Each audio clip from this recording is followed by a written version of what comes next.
Yesterday was December 21st, the longest night of the year. As I do every year, I welcomed it knowingly. I watched the sunset not in a hurry, but as if something were saying goodbye. The light withdrew slowly, colors faded, lines softened, the sky surrendered to darkness. This was not a collapse, it was an agreement. Light doesn't truly leave, it simply yields its turn to darkness. December 21st always reminds me of this. Darkness is not the enemy of light, it is its resting state. That the day fell on a Sunday felt meaningful too. I slept a lot. I didn't set an alarm. I didn't chase time. Sleep in this season is not laziness. It is a form of harmony. Just as the earth retreats inward in winter, sometimes a human must do the same. When days are short and nights are long, the world asks less of us. Less speed, less noise, fewer answers. It only asks us to exist. With the softness that Sunday brings, I drifted between sleep and wakefulness, neither fully in darkness nor fully in light. Perhaps today is the most honest day of the year, because nothing is pretending. The sun hides, the sky darkens, and a person admits they are tired. December 21st made me think this. The moment everything is at its darkest is also the moment the return begins.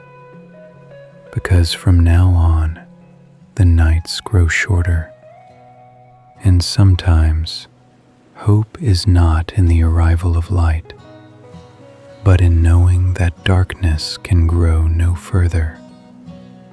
When evening came, as always, I opened my date notebook.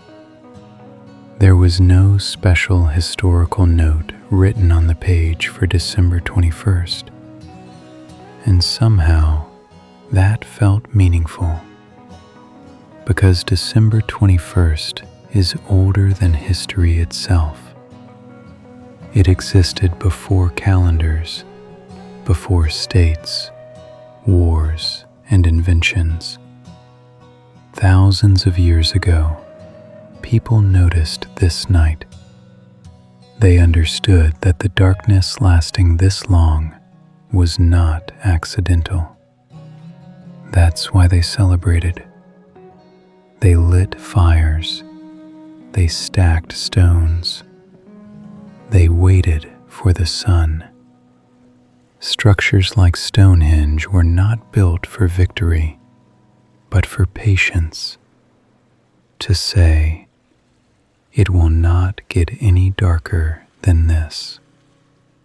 Ancient people knew something very clearly.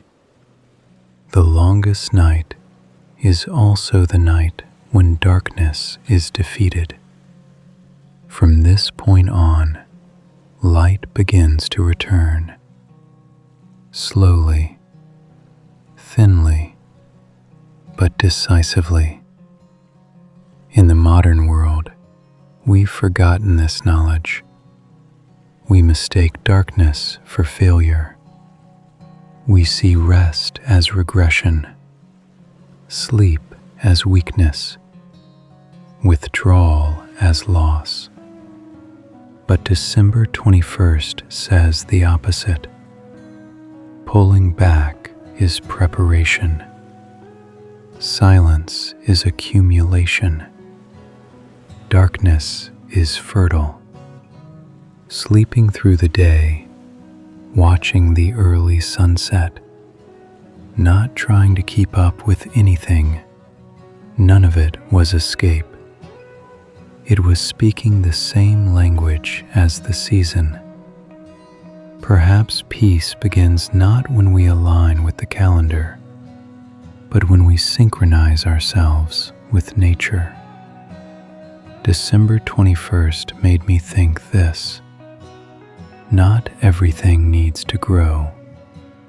Some things wait in the dark, and that is precisely why they bloom in spring. In the margin of the notebook, I wrote, "The longest night is the night when light agrees to return."